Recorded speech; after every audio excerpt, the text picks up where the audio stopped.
Hello friends, how are you? I hope you all are fine. तो आज हम कक्षा 7 में हिंदी का अध्ययन करेंगे। तो सबसे पहले हम क्या देखेंगे, तो जो पिछले लेक्चर में हमने जो पढ़ा था वो हम पहले वो पुनरावर्तन करते हैं, बाद में उसका हम जहाँ से हम अटके थे, जहाँ से हम रुके थे, वहाँ से शुरुआत करेंगे। तो चलो विद्यार्थी मित्रों, मेरे साथ आप सबको इस कहानी में रंग लगाना है, कहानी में रस दिखाना है। पहले तो हम देखेंगे कुत्ते की वफादारी। ये जो पाठ था हमारा पहला इकाई, उसका हमने अध्ययन स्टार्ट किया था। तो जो इकाई है एक कुत्ते की वफादारी, तो स्क्रीन पर तुमने देखा ही है।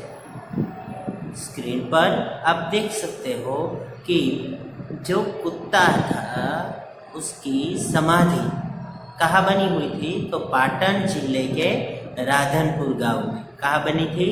पाटन जिले के राधनपुर गांव में। अभी भी आज भी उसकी समाधि वहाँ पर मौजूद है। तो कोई व्यक्ति की समाधि हो सकती है, कोई साधु की समाधि हो सकती है। यहाँ तो आप देख सकते हैं कि कुत्ते की समाधि, एक कुत्ते ने इतना बड़ा काम किया कि उसकी भी समाधि बन सकती है। तो आप सब समझ सकते हैं कि वफादारी ही सबसे बड़ा गुण है। वफादारी ही सबसे बड़ा गुण है। तो हमें भी क्या करना चाहिए? हमें हमेशा अपने माता पिता, अपने गुरुजन और अपने से जो बड़े हैं और अपने साथ जो खड़े हैं, उससे हमें वफादारी निभानी चाहिए। कोई हमें बोल रहा है कि हम पे कोई विश्वास रख रहा है, हमारे माँ बाप हमको फ़ोन दे रहे हैं कि भाई तुम फ़ोन में पढ़ाई करो, और आप फ़ोन लेके फिर चले जाएंगे और 1-2 मिनट वीडियो देखेंगे, फिर बाद में गेम खेलने लगते हैं। तो ये आपके माँ बाप के साथ आपने क्या की? गद्दारी, वफादारी करते नहीं है। तो हमें क्या करना है? हम जैसा बोलते हैं वैसा ही वर्तन करना चाहिए। हमें हमेशा वफादारी ही करनी चाहिए, वरना हमें और प्राणियों में क्या फेर रह जाएगा, क्या फर्क रहेगा। देखिए, कुत्ता एक प्राणी है, फिर भी अपने स्वामी, अपने जो मालिक है उस पर कितनी वफादारी दिखा रहा है। तो हमें, हमारे माँ बाप तो हमारे भगवान के समान है, हमें उससे वफादारी निभानी चाहिए। ओके, तो ये पाठ में हमने क्या पढ़ा था कि एक लाखा बंजारा नाम का एक व्यक्ति था जो माल सामान इधर से उधर ले जाता था। तो उस लाखे ने क्या किया कि जब थोड़े बहुत पैसे की कमी थी उसे, वो उसका धंधा जो था वो चौपट हो गया था। इसलिए उसने क्या किया कि एक बड़े शेठ के पास जाता है और वहाँ जाके वो अपने धंधे के लिए थोड़े पैसे कर्ज लेता है। तो सेठ क्या बोलते हैं उसे कि लाखा, तुम्हारे पास कोई चीज़ हो तो यहाँ गिरवी रखो, तो ही मैं अब तुमको पैसे दूंगा। तो लाखा ने कहा कि मेरे पास तो फूटी कौड़ी भी नहीं है, मेरे पास 1 रुपया भी आपको देने के लिए नहीं है। तब जो स्वामी है वो उसे पैसे देते हैं, पर बदले में क्या कहते हैं कि ये कुत्ता है वो मेरे पास तू छोड़ के जा, जब तू पैसे देने आएगा तब मैं कुत्ता तुम्हें दे दूंगा। तो इतनी बात हो गई उसके बीच में। फिर वो कुत्ता बाहर रख के जाता है। लल्लू भाई रबारी हमें ये कविता पाठ पढ़ा रहे, लिख रहे हैं। इसमें एक लोकवायिका थी, ऐसा कुछ हुआ होगा इतिहास में, उसके बेस एक पाठ लिखा गया हुआ है। तो सेठ जो है वो रात को सो रहे थे, तब 3-4 चोर आए और वो सारा सामान लेके चल बचे। 9-2-11 हो गए। तो वो कुत्ता है वो उसे देख लेता है और उसके पीछा करता है। कुत्ता उसे देख लेता है और दूर कहीं जंगल में वो जो सामान है उसे जमीन में गाड़ देते हैं। तो कुत्ता जो था, वफादार कुत्ता, वो उसे देख लेता है और ओके विद्यार्थी मित्रों, तो हमने देखा कि वो जो चोर है वो अपना पूरा सामान जमीन में गाड़ के जाते हैं और फिर बाद में क्या हमें सुनने को मिलता है कि जो कुत्ता है वो उसे देख लेता है। फिर क्या होता है कि अपने मालिक की धोती पकड़कर वो वहाँ ले जाता है। तो यहाँ तक हमने देखा था। ये चित्र आप देख सकते हैं कि कुत्ता है वो मालिक की धोती पकड़कर उसे खींच रहा है। तो अब हम यहाँ से पढ़ेंगे, तो थोड़ा आगे का पढ़ लेते हैं। कुछ दिन बीते, एक बार सेठ के यहाँ चोरी हुई। कुत्तों ने चोरों का पीछा किया। कुत्ते ने चोरों का पीछा किया। दूर जंगल में जाकर चोरों ने सारा माल सामान जमीन में गाड़ दिया और वहां से 9 2 11 हो गए। कुत्ता वहां भौंक भौंक कर सेठ को बताने लगा कि लुटेरे आपकी दुकान को तोड़कर माल उठा गए हैं। सेठ तो हक्का बक्का ही रह गए। कुत्ता सेठ की धोती पकड़कर आगे खींचने लगा। ये चित्र में आप देख सकते हैं कि धोती पकड़कर उसे खींच रहा है। क्यों खींच रहा है? क्योंकि वो जहाँ वहाँ माल सामान गड़ा हुआ है वहाँ पर वो ले जाने की कोशिश कर रहा है। सेठ ने कुत्ते के पीछे पीछे चलने लगे। जहाँ चोरों ने माल छिपाया था वहां जाकर कुत्ता अपने पैरों से मिट्टी खोदने लगा। आप समझ सकते हो, ये थोड़ा ही खोदने पर सब सामान निकल आया। थोड़ा ही खोदते हैं क्या जो सामान गड़ा हुआ था वो चोरी का सामान निकल आता है। सेठ की खुशी का कोई पार नहीं था। सेठ तो बहुत खुश हो गए क्योंकि उसका जो चोरी किया गया माल था वो उसे वापिस मिल जाता है। वह कुत्ते का प्रेम से थपथपाने लगे। वो कुत्ते को क्या करने लगे? प्रेम से थपथपाने लगते हैं। कुत्ते की वफादारी पर वह मुग्ध हो गए। कुत्ते की जो वफादारी थे वो देखकर वो क्या हो गए? मंत्र मुग्ध हो गए, चकित हो गए कि इतना अच्छा, इतना बड़ा वफादार कुत्ता है। घर जाकर उसने एक चिट्ठी लिखकर कुत्ते के गले में पट्टे में बांधकर कहा। घरे जाके उसने क्या किया तो कि जो चिट्ठी थी वो कुत्ते के गले पे जो पट्टा बांधा हुआ था उसमें डाली। और चिट्ठी में क्या लिखा था? कुत्ते भाई जाओ, तुम अपने मालिक लाखा बंजारा के पास मुक्त हो। कुत्ता खुश हो गया और अपने मालिक से मिलने के लिए जल्दी जल्दी भागने लगा। कुत्ते की जो गले में चिट्ठी डाली उसमें लिखा था कि कुत्ते तुम आज से फ्री हो, तो तुम मुक्त हो गए हो क्योंकि तुमने मेरा सूद समेत वापस कर्ज चुका दिया है। इधर लाखा ने भी व्यापार में खूब रुपया कमाया था। लाखा फिर से अपने पैरों पे खड़ा हो गया और उसने भी व्यापार में खूब सारा रुपया कमाया था। वह सेठ को उसकी रकम वापस करने के लिए उसी रास्ते से आ रहा था। उसी दिन वह सेठ को अपनी रकम देने के लिए वो वापस उसी रास्ते पे आ रहा था। उसने दूर से अपने कुत्ते को अपनी ओर आते हुए देखा। उसने दूर से अपने कुत्ते को अपनी ओर दौड़ते हुए आते हुए देखा। वह नाराज हो गया। वो क्या हो गया? नाराज हो गया। सोचने लगा कि कुत्ते ने मेरी जबान काट ली। उसे ऐसा लगा कि कुत्ते ने मेरी जबान काट ली। मेरा दिया गया हुआ सेठ को जो वचन था वो इसने निभाया नहीं, क्योंकि मैं जब तक पैसे नहीं दूंगा तब तक ये कुत्ता मुक्त नहीं होगा।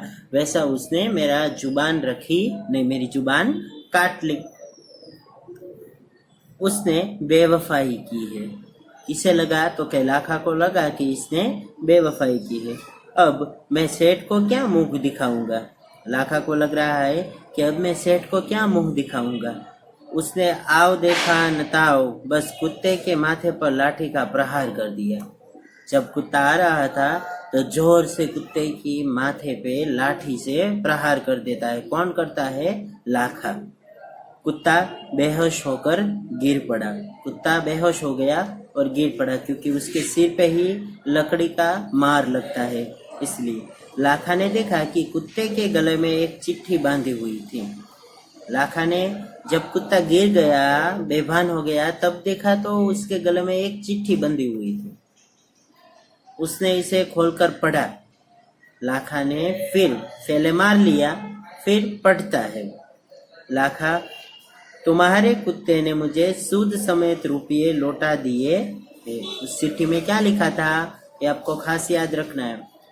उस चिट्ठी में लिखा था कि लाखा, तुम्हारे कुत्ते ने मुझे सूद समेत रुपये लौटा दिए है, अतः कुत्ते को मैं मुक्त करता हूँ। उसने मेरे घर चोरी किए गए माल सामान को वापस दिलवा दिया है। खुश होकर मैंने स्वयं इसे मुक्त किया है।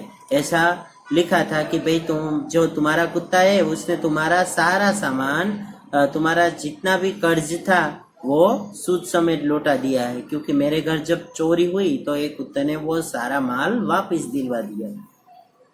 तो ये चिट्ठी में आप चित्र में आप देख सकते हैं, लाखा ने बिना सोचे समझे जल्दबाजी में आके वो जो कुत्ता आ रहा था उस पे क्या करता है, लाठी से वार कर देता है। लाखा तो चकित हो गया। लाखा को ऐसा लगा कि मैंने तो बहुत बड़ी गलती हो गई, गलती कर दी। वह चिल्लाने लगा, वो चिल्लाने लगता है, हाँ यह मैंने क्या कर दिया। वो बोलता है, हाँ ये मैंने क्या कर दिया, हाँ यह मैंने क्या कर दिया है। तो ऐसे चिल्लाता है जोर जोर से। वह कुत्ते के शव को अपनी गोद में लेकर फूट फूट कर रोने लगा। वो कुत्ते को अपने गोद में लेकर फूट फूट के रोने लगा। फूट फूट के मतलब कि बहुत ज़्यादा उसे रुदन आने लगा था, क्योंकि कुत्ते की कोई गलती नहीं थी, कुत्ते ने अच्छा काम किया था। फिर भी लाखे की जल्दबाजी, लाखे के जो निर्णय लेने की शक्ति की वजह से एक वफादार कुत्ते की उसके हाथों मौत हो जाती है, इसीलिए वो फुट फुट के रो रहा है। लेकिन अब पछताए होत क्या जब चिड़िया चुग गई खेत। अब पछतावे होत क्या जब चिड़िया चुग गई खेत। एक कहावत है कि जब चिड़िया चुग जाती है खेत, खा जाती है खेत में, फिर पछताने से क्या फायदा होता है। तो वैसे ही ऐसे निर्णय लेने से पहले हमें 10 बार सोचना चाहिए। उसने उस वफादार कुत्ते की समाधि बनवाई जो आज भी पाटन जिले के राधनपुर के तालाब के किनारे पर खड़ी है। वो जो कुत्ता था उसकी वो क्या करता है, समाधि बनवाता है। और वो समाधि कहाँ है तो कि आज ही पाटन जिले के राधनपुर के तालाब के किनारे आज भी वो समाधि मौजूद है। और उसे कुत्ते की वफादारी की कथा संसार को सुना रही है। और वो जो कुत्ते की वफादारी है उसकी कथा को किसे सुना रहे, समग्र संसार को सुना रहे कि ऐसे वफादार कुत्ते भी होते हैं। तो यहाँ आप चित्र में देख सकते हैं, शुरुआत में भी हमने देखा था। तो ऐसे लाखा बंजारा और उसके कुत्ते की जो कहानी है वो हम पढ़ सकते हैं। तो इससे हमें क्या बोध लेना है, क्या सीख लेनी है कि कभी भी हमें अपने जो साथी है, अपना हमारे पर जो विश्वास करते हैं उसके साथ दगाबाजी करनी चाहिए नहीं। उसके साथ हमें क्या करना चाहिए, वफादारी से ही रहना चाहिए। पहले मैंने आपको बताया ऐसे हमारे माँ बाप हम पे विश्वास करते हैं और हमें मोबाइल देते हैं, तो गेम खेलनी नहीं है, हमें पढ़ना है। पढ़ाई होने के बाद जो भी कर सकते हैं, आधा घंटा हम पूरे दिन में कोई मोबाइल में गेम्स खेले, वीडियोस देखे, दैट इज़ नॉट प्रॉब्लम। पर जब आप पढ़ाई करने के लिए मोबाइल लेते हैं तो सिर्फ आपको पढ़ाई ही करनी चाहिए। तो ये अपने माता पिता की प्रति आपकी वफादारी है। इससे कोई वफादारी का मतलब ये नहीं होता कि आप कोई चोर आए तब वफादारी दिखवाओ, पर छोटे छोटे काम में आप वफादारी देंगे तभी अच्छे से आप काम कर सकते हैं। अब अपनी नोटबुक लिख रहे हो तो अच्छे से लिखे, थोड़ा बहुत कम लिखते हैं तो वो चला लेंगे कोई भी, पर अच्छे से लिखा होगा तो फिर उसमें भी आप 2 लाइन लिखते हैं, बीच में से थोड़ा कट कर लेते हैं, फिर बाद में लिखते हैं। तो ऐसा क्यों करते हो? हमारे काम के प्रति हमें वफादार रहना है, कोई देखे या ना देखे, हमारा ईश्वर तो हमें देख ही रहा है। तो ऐसे ही हमें काम करना चाहिए। कोई भी बच्चा हो, आप 7वीं कक्षा में हो, इसीलिए आपके मन में ऐसा होगा कि हम तो छोटे हैं, पर छोटे कोई नहीं होता, छोटा कोई नहीं होता। अपने अपने कार्यों में हमें हमेशा वफादारी रखनी चाहिए, किसी से दगा करना नहीं चाहिए। कोई शिक्षक हो, माता पिता हो, कोई वडील हो, मित्र हो, या हमारे कोई पड़ोसी हो, किसी के साथ हमें दुर्व्यवहार करना ही नहीं चाहिए। तो ये हम देख सकते हैं। और दूसरा इस पाठ में से हम सीख ले सकते हैं कि हमें कभी भी जो जल्दबाजी में निर्णय लेना नहीं चाहिए। यहाँ लाखा ने बिना सोचे समझे कुत्ते पे लाठी का प्रहार कर दिया, कुत्ता मर गया। तो हमें पहले कोई भी समस्या हो, कोई भी हमारी समस्या हो, हमें 10 तरह के जो दिशाएं हैं उससे विचारना चाहिए कि भाई यहाँ से देखेंगे तो ऐसा लग रहा है, यहाँ से देखेंगे तो ऐसा लग रहा है। बाद में हमें निर्णय लेना चाहिए, जल्दबाजी में कभी भी निर्णय लेना नहीं चाहिए। तो अपने माता पिता को भी आप समझा सकते हैं कि मम्मी और पापा, हमें जल्दबाजी करनी नहीं चाहिए निर्णय लेने में। कोई भी निर्णय हो हमें 10 बार सोच समझ कर, सब पहलू को देखकर ही निर्णय लेना चाहिए। अगर आपको इस पाठ में नहीं पता चल रहा, उसमें नहीं पता चलता, आप जल्दबाजी में स्कूल आकर चिल्लाने लगते हैं कि इसमें क्या पढ़ा रहे हो, ये नहीं समझा जाता, ये नहीं समझा जाता। पर आपको पहले घर बैठ के, हम ये नहीं कहते कि आप जो फरियाद मत करो, पर पहले घर बैठकर आप 2 बार सोचिए कि सर क्या बोल रहे हैं, कि भाई यहाँ वीडियो स्टॉप कर दो, यहाँ से पढ़ाई स्टार्ट करो, ये अपने बुक में लिख लो, यहाँ वीडियो को स्टॉप करके लिख लो, फिर बाद में होमवर्क आएगा तब आप 2 बार रिवीजन करो, तब ही आप पढ़ाई कर सकते हो। तो आज हम यहाँ तक देखते हैं, फिर बाद में शब्दार्थ, मुहावरे और अभ्यास हम नेक्स्ट लेक्चर में पढ़ेंगे। ओके, तो आज यहाँ तक रखते हैं।